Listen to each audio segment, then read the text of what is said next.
আমরা নতুন লেসন শুরু করব, সেটা হচ্ছে কি অভিব্যক্তি এবং অভিযোজন। আমরা আগের লেসনে যেটা পড়ে এলাম কি বংশগতি এবং তার কয়েকটি জিনগত রোগ, সেটা আমরা দেখে এলাম। আজকে আমরা যেটা শুরু করব সেটা হচ্ছে অভিব্যক্তি এবং অভিযোজন। আজকে অনেক ধরনের প্রাণী আমরা আমাদের চোখের সামনে দেখতে পাই, কিন্তু যখন প্রথম পৃথিবীর সৃষ্টি হয়েছিল তখন কি এত প্রাণী ছিল? তখন এত প্রাণী ছিল না। কারণ পৃথিবী যে সৃষ্টি হয়েছে, সেই সৃষ্টি হওয়ার তাতে যে প্রাণ আস্তে আস্তেই কোটি কোটি বছর সময় লেগে গেছে। প্রথমে পৃথিবীর সৃষ্টি হলো, সেই পৃথিবীর সৃষ্টি হতে তারপরে পৃথিবী ঠান্ডা হলো, ঠান্ডা হয়ে সেই জলে প্রথম প্রাণ এলো, সেই প্রাণ থেকে প্রথম আদি সেল বা প্রোটোসেল যেটাকে আমরা বলি সেটা তৈরি হলো। তারপর সেখান থেকে আমাদের কি এলো, সেখান থেকে ধীরে ধীরে এককোষী জীব এলো, প্রোক্যারিওটিক ইউক্যারিওটিকরা তৈরি হলো। সেইখান থেকে সবুজ শৈবাল তৈরি হলো, তারা প্রচুর পরিমাণে অক্সিজেন তৈরি করলো। সেই অক্সিজেনগুলো ব্যবহার করে প্রথম জলজ উদ্ভিদ, তারপরে স্থলজ উদ্ভিদ তৈরি হলো। সেইখান থেকে প্রাণ তৈরি হলো, সেই প্রাণী থেকে বিবর্তনের মাধ্যমে আজকে এই বৈচিত্র্যময় বিভিন্ন প্রাণ বা বিভিন্ন ধরনের আমরা জীব দেখতে পাচ্ছি। তাহলে দেখো, এটা তো একদিনে হয়নি। তাহলে দিনের পর দিন বিবর্তনের মাধ্যমে সরল জীব থেকে ক্রমশ জটিল জীবের সৃষ্টি হয়ে চলেছে বা হয়েছে। তাহলে এই যে ঘটনাটা, যে সরল জীব থেকে জটিল জীবের এই যে তৈরি হওয়া, এই যে ঘটনা, পৃথিবীতে আগমন, এইটাকেই আমরা বলতে চাচ্ছি কি অভিব্যক্তি। দেখো, অভিব্যক্তির সংজ্ঞা যদি পড়ো, সংজ্ঞাতে ওটাই লেখা আছে। দেখো কি লেখা আছে, যে মন্থর ধীর ও ধারাবাহিক গতিশীল প্রক্রিয়ার মাধ্যমে, যে মন্থর, মন্থর মানে কি ধীরে ধীরে, যে মন্থর ধীর ও ধারাবাহিক। ধারাবাহিক মানে কি? ধারাবাহিক মানে মানে কোথাও গিয়ে বিবর্তন হতে হতে কোথাও গিয়ে থেমে গেছে এমনটা নয়, বিবর্তন চলেই যাচ্ছে ধারাবাহিক ওই জন্য। ধারাবাহিক গতিশীল প্রক্রিয়ার মাধ্যমে সরলতম উদ্বংশীয় জীব থেকে নানান পরিবর্তনের মাধ্যমে, নানান পরিবর্তন কি কি? নানান পরিবর্তন বলতে যেমন জিনের পরিবর্তন, জিন ফ্রিকোয়েন্সির পরিবর্তন, যৌন জননের দ্বারা, এইসবের দ্বারা বিভিন্ন প্রকার উন্নত জটিল জীবের সৃষ্টি হয়, তাকেই আমরা অভিব্যক্তি বা বিবর্তন বলে থাকি। আমরা যদি একদম এক কথায় যদি আমরা বলি যে অভিব্যক্তি বলতে আমরা কি বোঝাচ্ছি, না সরল জীব থেকে কিসের তৈরি হয়েছে? জটিল জীবের প্রস্তুত হয়ে জটিল জীব তৈরি হয়েছে। তাহলে সরল জীব থেকে জটিল জীব তৈরি হয়েছে যে ধারাবাহিক প্রক্রিয়ার মাধ্যমে, সেটাকে আমরা বলে থাকছি কি অভিব্যক্তি। জৈব অভিব্যক্তি এবং নতুন প্রজাতির সৃষ্টি সম্পর্কে প্রথমে ল্যামার্ক ও পরে ডারউইন তার মতবাদ প্রকাশ করেন। তো জৈব অভিব্যক্তি সম্পর্কে ল্যামার্কের মতবাদ প্রথমে আমরা পড়ব। ফরাসি বিজ্ঞানী যা ব্যাপটিস্ট ল্যামার্ক জৈব বিবর্তন সম্পর্কে তার মতবাদ 1809 সালে ফিলোসফিক জুলজি নামক গ্রন্থে প্রকাশ করেন। জৈব বিবর্তনের উপর ল্যামার্কের মতবাদ ল্যামার্কবাদ নামে পরিচিত। তাহলে ল্যামার্কের লেখা বইটির নাম কি? Philosophic zoology. মনে রাখবে, খুব ইম্পর্টেন্ট শর্ট প্রশ্ন। তো আমরা এখানে পড়বো ল্যামার্কের প্রতিপাদ্য বিষয়সমূহ। তো ল্যামার্কের প্রতিপাদ্য বিষয়সমূহের মধ্যে প্রথম যে বিষয়টা আমরা পড়বো সেটা কি লেখা আছে? ব্যবহার অব্যবহারের সূত্র, তাই তো? দেখো, জানো এটা অপব্যবহার বলুনি, অনেকে অপব্যবহার বলে ফেলে। অব্যবহার, ব্যবহার মানে যেটা ব্যবহার করি, আর অব্যবহার মানে যেটা আমাদের ব্যবহার হয় না, ব্যবহার করা হয় না, এরকম একটা কিছু। ল্যামার্কের মতে পরিবেশের পরিবর্তনে জীবদেহের পরিবর্তন ঘটে। তার মতে কোনো পরিবেশের জীব কোনো অঙ্গ বারবার ব্যবহারের ফলে অঙ্গটি সবল এবং সুগঠিত হয়। মানে একটা জীব যে অঙ্গটাকে বেশি ব্যবহার করবে সেই অঙ্গটা বেশি সবল হবে, বেশি সুগঠিত হবে। আর যে অঙ্গটি তিনি কম ব্যবহার করবে সেটা ধীরে ধীরে দুর্বল হবে এবং নিষ্ক্রিয় অঙ্গে পরিণত হবে। ধরো, আজকে যদি আমরা আমাদের দৈনন্দিন জীবনে বলি, দেখো অনেকে আমরা এখানে ডান হাত বেশি ইউজ করি। তাহলে যে হাতটা আমরা বেশি ইউজ করি সেই হাতে আমরা বেশি বেশি ভালো কাজ করতে পারবো, তাই তো? এবং বেশি পরিমাণ কাজ করতে পারবো। ধরো আমি তোমাকে লিখতে বলেছি, তুমি ডান হাতে লেখো, আমি তোমাকে যদি বাঁ হাতে লিখতে বলি, লিখতে পারবে? লিখতে পারবে না। তাহলে কারণ কি? আমরা ডান হাতে লিখে অভ্যস্ত। তাহলে এটাই বলছি যে যে অঙ্গটাকে আমরা বেশি ব্যবহার করব সেই অঙ্গটাই ধীরে ধীরে ধীরে ধীরে আমাদের কি বেশি প্রাধান্য পাবে। আর যে অঙ্গটা আমরা ব্যবহার কম করব সেই অঙ্গটা ধীরে ধীরে ধীরে ধীরে নিষ্ক্রিয় অঙ্গে পরিণত হবে একটা জীবের জীবনকাল। আমাদের তাহলে কি আমি বাঁ হাত ব্যবহার করিনি মানে আমার বাঁ হাত নিষ্ক্রিয় অঙ্গে পরিণত হবে? এমনটা নয়, এটা এক প্রজন্ম হবে না। এরকম কিছু উদাহরণ আমরা পাবো যেগুলো আমরা দেখবো। যেমন দেখো, আমাদের শরীরে প্রথমে এখনই বলে রাখি, আমাদের শরীরে এমন কিছু অঙ্গ আছে যেগুলো আমাদের কাছে নিষ্ক্রিয় অঙ্গে পরিণত হয়েছে। যেমন অ্যাপেন্ডিক্স। অ্যাপেন্ডিক্স আমাদের পূর্বপুরুষের শরীরে কিন্তু সক্রিয় ছিল, বা যারা তৃণভোজী প্রাণী তাদের শরীরে কিন্তু অ্যাপেন্ডিক্স সক্রিয়, কিন্তু আমাদের শরীরে অ্যাপেন্ডিক্স কিন্তু নিষ্ক্রিয় অঙ্গে পরিণত। ঠিক সেম জিনিসটা এখানে ল্যামার্কও বলে যাচ্ছে যে ব্যবহার, যে অঙ্গটা জীব ব্যবহার বেশি করবে সেই অঙ্গটা সুগঠিত হবে, সবল হবে, সেটা অভিযোজিত হয়ে আরো নতুন কিছু অঙ্গে পরিণত করবে, এরকম কিছু হবে। আর যে অঙ্গটার ব্যবহার কম হবে সেটা ধীরে ধীরে এরকম নিষ্ক্রিয় অঙ্গে পরিণত হবে। অ্যাপেন্ডিক্স হচ্ছে ওই যে সেলুলোজ জাতীয় খাবারকে পাচন করতে সাহায্য করে। এখন সেলুলোজ জাতীয় খাবার, যখন কেউ কাঁচা শাকসবজি খাবে তাতে সেলুলোজ থাকবে, কিন্তু সে যখনই আমরা শাকসবজিটাকে রান্না করব তখনই তার সেলুলোজ নষ্ট হয়ে যাবে। তো মানুষ যখন আগুনের ব্যবহার জানলো, তাহলে সে তো সবকিছু জিনিসটা রান্না করে খেলো।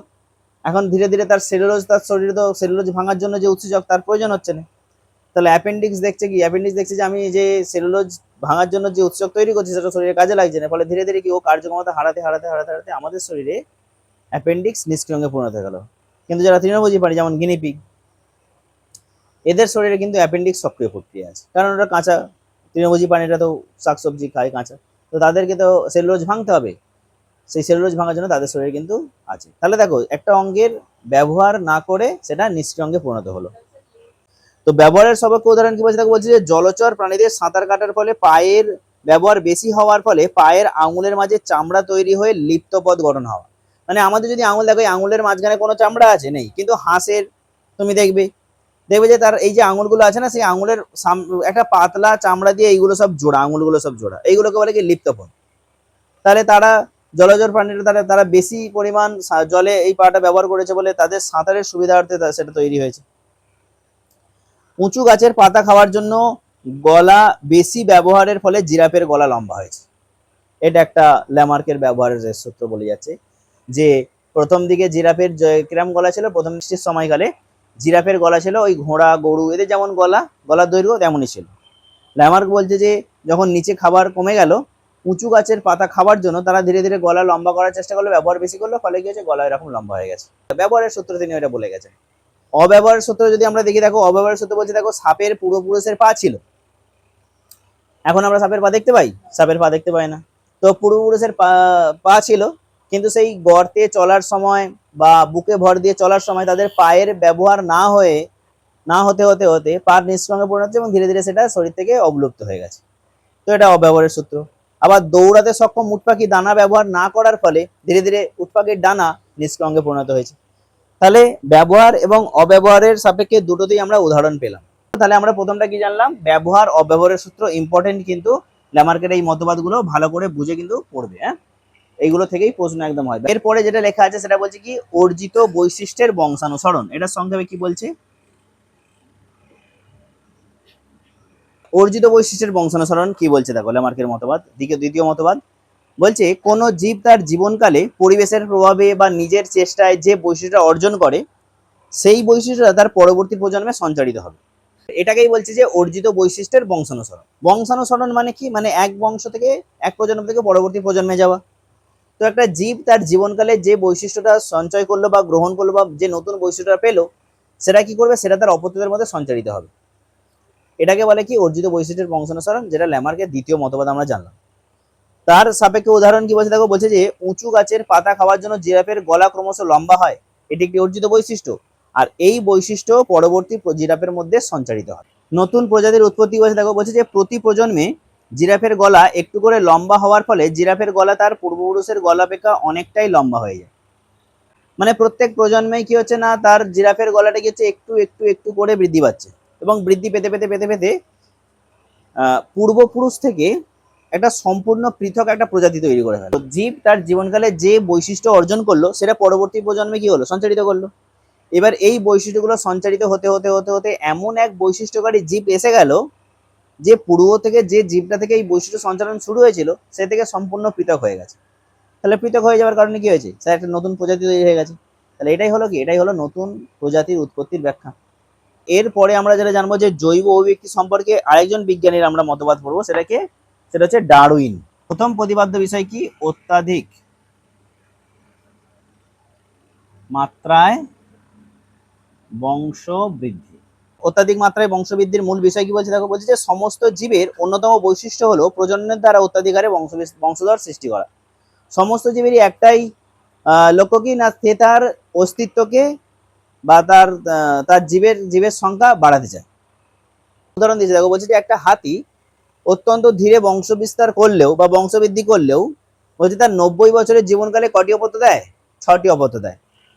90 বছরের জীবনকাল মানে প্রায় 100 বছরের জীবনকালে কটা তার সন্তান হয়? 6টা। এবার যদি এইভাবে চলতে থাকে, বলছে যে এক জোড়া হাতি থেকে 750 বছরে কত হাতি তৈরি হবে? বলছে যে 19 মিলিয়ন হাতি সৃষ্টি হতে পারে। 19 মিলিয়ন মানে 1 মিলিয়ন মানে কত? 1 মিলিয়ন মানে 10 লাখ, 10 লাখ। ডারউইনের পরীক্ষার তার প্রথম প্রতিপাদ্য বিষয়টা হলো এটাই, যে অত্যাধিক মাত্রায় বংশবৃদ্ধি। দ্বিতীয়টায় আমরা যেটা পড়বো সেটা কি বলছে দেখো, সীমিত খাদ্য ও বাসস্থান। জীব অত্যাধিক হারে বংশ বিস্তার করবে না কেন? আমাদের পৃথিবী তো এইটুখানি, বা থাকার জায়গা তো একটুখানি, তাহলে কোথায় থাকবে? তাহলে খাদ্য এবং বাসস্থান নিয়ে টানপোড়েন চলবে। তো ওটাই বলছে যে জীবের সংখ্যা বৃদ্ধি পেলেও খাদ্যের পরিমাণ এবং বাসস্থান সীমিত থাকে। এবার যখনই দেখো খাদ্যের পরিমাণ এবং বাসস্থান সীমিত, তখনই জীব তার অস্তিত্বের জন্য কি করবে? সংগ্রাম করবে। তখনই আমাদের যে পয়েন্টটা চলে আসে সেটা কি? সেটা হচ্ছে অস্তিত্বের জন্য সংগ্রাম। এই যে অস্তিত্বের জন্য সংগ্রাম, সেটা হচ্ছে 3 প্রকার। প্রথম পয়েন্ট বলছে দেখো, অন্ত প্রজাতি সংগ্রাম। 2 নম্বর আন্ত প্রজাতি সংগ্রাম। আর 3 নম্বর পরিবেশের জন্য সংগ্রাম। পরিবেশের সঙ্গে সংগ্রাম, ঠিক আছে? তো দেখো অন্তঃপ্রজাতি সংগ্রাম কি বলছে আমরা জেনে নেবো। একই প্রজাতির অন্তর্গত জীবগুলির মধ্যে যখন সংগ্রাম হবে, একই প্রজাতির অন্তর্গত জীবগুলির মধ্যে সংগ্রাম, যেমন এক টুকরো খাবারের জন্য কাকেদের মধ্যে যে লড়াই, বা খাবারের জন্য বাঘেদের মধ্যে যখন লড়াই হবে, বা কুকুরের মধ্যে যখন একটা খাবারের জন্য, মাংসের টুকরোর জন্য কুকুরের মধ্যে যে লড়াই, তো একই প্রজাতির জীবের মধ্যে যখন সংগ্রাম হবে কোনো এক খাবার নিয়ে, বাসস্থান নিয়ে, থাকার জায়গা নিয়ে, তখন কি হবে? তখন সেটাকে বলবো কি? অন্তঃপ্রজাতি সংগ্রাম। তাহলে আন্তঃপ্রজাতি সংগ্রাম কখন হবে? যখন ভিন্ন দুটো প্রজাতির মধ্যে সংগ্রাম হবে খাদ্য বা বাসস্থানকে নিয়ে। হায়না এবং সিংহের মধ্যে যে লড়াই খাবারের জন্য, তাহলে এরকম যখন দুটো প্রজাতির সঙ্গে, দুটো প্রজাতির জীবেদের মধ্যে যখন খাদ্য বাসস্থান নিয়ে যখন সংগ্রাম হবে, তখন সেটাকে আমরা বলবো কি? আন্তঃপ্রজাতি সংগ্রাম। আর পরিবেশের সঙ্গে সংগ্রাম কি বলে? পরিবেশের সঙ্গে সংগ্রাম বলতে বোঝায় পরিবেশের যে বিভিন্ন প্রতিকূল পরিবেশ, যেমন খরা, বন্যা, শৈত্যপ্রবাহ, এই সবগুলোর সঙ্গেও তো জীবকে সংগ্রাম করে বেঁচে থাকতে হয়। সেটাকে আমরা বলবো কি? পরিবেশের জন্য, পরিবেশের সঙ্গে সংগ্রাম। যেমন দেখো একটা উদাহরণ দিয়েছে যে প্রচন্ড ঠান্ডা এবং মারাত্মক তুষারের ফলে উত্তর আমেরিকায় কোয়েল পাখির বিলুপ্ত ঘটেছে। তাহলে দেখো একটা প্রজাতি পুরো বিলুপ্ত হয়ে গেল কিসের জন্য? এই অত্যাধিক ঠান্ডা এবং তুষার ঝড়ের জন্য। পরিবেশের সঙ্গে সংগ্রাম, এটা পড়ার পরে আমরা যেটা পড়বো সেটা হচ্ছে প্রকরণ, ভেদ ও তার বংশানুসার। বলছে যে ডারউইনের মতে পৃথিবীতে দুটি ধরনের জীব কখনোই অবিকল হতে পারে না, মানে অবিকল একই রকম হতে পারে না দুটো জীব। যেমন ধর আজকে আমরা এখানে এতজন বসে আছি, কেউ কি কারো মতন দেখতে? বলো, কাউ কারোর মতন নয়। শুধু তুমি কেন, তুমি তোমার গ্রামের লোককে ধরবে, তোমার মতন তুমি কাউকে আর দেখতে পাবে না, তবে কি ইভেন কি তুমি তোমার বাবার মতনও অত হুবহু নয়, হয় কি? হয় না। তাহলে এই যে দেখো প্রতিটা জীবই, দেখো প্রতিটা জীবই কখনো কারো অবিকল হতে পারে না। এই ঘটনাটাকে আমরা কি বলেছিলাম? ভেদ বা প্রকরণ বলেছি। যে প্রকরণগুলো পরিবেশের সঙ্গে সংগ্রাম করতে সাহায্য করবে, সেই জীবগুলো পরিবেশের টিকে থাকবে। আর যে প্রকরণগুলো বা যে পার্থক্যগুলো পরিবেশের সঙ্গে টিকে থাকতে সাহায্য করবে না, তারা মারা যাবে। যেমন ধরো আমি যদি উদাহরণ দিই, ধরো এটা আমাদের গরমের দেশ, আমি যদি শীত প্রধান দেশের কোনো কুকুরকে নিয়ে এসে যদি আমি এখানে রাখি, তাহলে দেখো শীত প্রধান দেশের যে কুকুর আছে তাদের শরীরে কি বড় বড় লোম, আর আমাদের এখানে শরীরে কুকুরের কি ছোট ছোট লোম। যদি আমরা সেই শীত প্রধান দেশের কোনো কুকুরকে নিয়ে এসে আমাদের এই গরম অঞ্চলে রাখি, তাহলে কি হবে? এই গরম সহ্য করতে না পেরে সে নষ্ট হয়ে যাবে। তাহলে দেখো এটা তার একটা পার্থক্য ছিল, যে তার শরীরে বড় বড় লোম, পার্থক্য, প্রকরণ। কিন্তু সে এই পরিবেশে টিকে থাকার জন্য তার ওই প্রকরণটা তাকে সহায়তা করলো না, ফলে সে পরিবেশ থেকে কি হয়ে গেল? বিলুপ্ত হয়ে গেল। তাহলে অনুকূল প্রকরণ হলে পরিবেশে টিকে থাকতে পারছে, আর পরিবেশের প্রতিকূল যদি প্রকরণ হয়, তাহলে সেটাকে জীবকে কিন্তু টিকে থাকতে দেবে না, সেখানে জীব মারা যাবে। 5 নম্বর কি বলছে দেখো, বলছে যে প্রাকৃতিক নির্বাচন এবং যোগ্যতমের উদ্বর্তন। বলছে অস্তিত্বের জন্য সংগ্রামের সময় উদ্ভূত সমস্ত প্রকরণের মধ্যে কেবলমাত্র জীবন সংগ্রামের পক্ষে সহায়ক প্রকরণগুলি জীবগুলিকে পৃথিবীতে বেঁচে থাকতে এবং প্রজনন করতে এবং অস্তিত্ব রক্ষা করতে সক্ষম করে, সহায়তা করে আর কি। মানে যতগুলো প্রকরণ আছে তার মধ্যে পরিবেশের সঙ্গে টিকে থাকার জন্য, টিকে থাকতে গেলে যে প্রকরণগুলো লাগবে, সেই প্রকরণ যদি তার মধ্যে থাকে, তাহলে সেই জীবটি কি হবে, পরিবেশে বেঁচে থাকতে পারবে, মানে কি প্রকৃতি দ্বারা সে নির্বাচিত হবে। আর যদি পরিবেশে পৃথিবীতে বেঁচে থাকতে না পারে, সে প্রকৃতি দ্বারা নির্বাচিত নয়। এটাকেই আমরা বলবো কি, এটাকেই আমরা বলবো, এই ঘটনাকে বলবো প্রাকৃতিক নির্বাচন। এবার অনুকূল পরিবেশে অনুকূল প্রকরণযুক্ত জীবগুলি প্রকৃতিতে নির্বাচিত হয়, তাদেরই উদ্বর্তন ঘটে, মানে কি তারাই ধীরে ধীরে বৃদ্ধিপ্রাপ্ত হয়। যারা প্রকৃতিতে বেঁচে থাকবে তারাই তো ধীরে ধীরে বৃদ্ধিপ্রাপ্ত হবে, তাই তো নাকি? আচ্ছা, একেই বিজ্ঞানী হার্বার্ট স্পেন্সার কি বলেছেন, যোগ্যতমের উদ্বর্তন। তাহলে যে জীবগুলি প্রকৃতি দ্বারা নির্বাচিত হলো তাদেরই উদ্বর্তন ঘটলো। এই যোগ্যতমের উদ্বর্তন, এই ঘটনাটি কে বলেছেন, বিজ্ঞানী হার্বার্ট স্পেন্সার, তাই তো নাকি?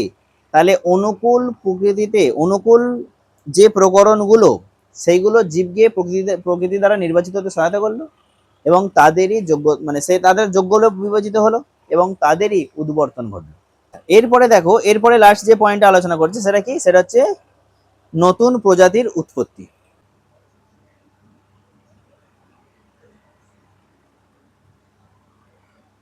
বলছে দেখো, বলছে দীর্ঘ ভৌগোলিক সময়ে কোনো একটি জীবের প্রজাতির ক্ষেত্রে প্রকরণগুলি বংশানুক্রমে সঞ্চারিত হয়ে ক্রমশ তার পূর্বপুরুষ থেকে আলাদা হয়ে যায়।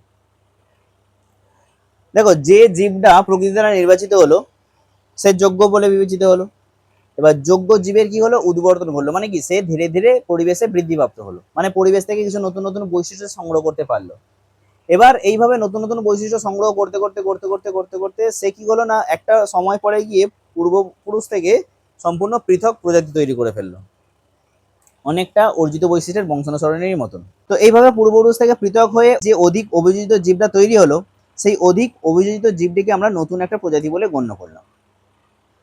তো এটাকেই বলছে যে নতুন প্রজাতির উৎপত্তি। তাহলে এইগুলো ছিল কি, এইগুলো ছিল আমাদের ডারউইনের মতবাদের প্রতিপাদ্য বিষয়সমূহ। এবারে বলছে দেখো, ল্যামার্কের জিরাফের যে মতবাদ সেটা ডারউইন কিভাবে বলছে দেখো। ল্যামার্ক তো একভাবে বলেছিল যে ব্যবহার করতে করতে তার গলা লম্বা হয়ে গিয়েছিল। ডারউইন সেই ঘটনাটাই, ওই জিরাফের গলা লম্বা হওয়ার ঘটনাটাই ডারউইন কিভাবে বলছে দেখো। বলছে যে বিজ্ঞানী ডারউইন ল্যামার্কের জিরাফ উদাহরণটি প্রকৃতির নির্বাচন অনুযায়ী ব্যাখ্যা দেন। তার মতে প্রাচীন পৃথিবীতে একটি জিরাফের পপুলেশনে বিভিন্ন জিরাফের গলার উচ্চতা ছিল। দেখো প্রকরণ, আমরা কি বলছি, আমরা এখানে এতজন আছি তবুও প্রত্যেকের থেকে আলাদা।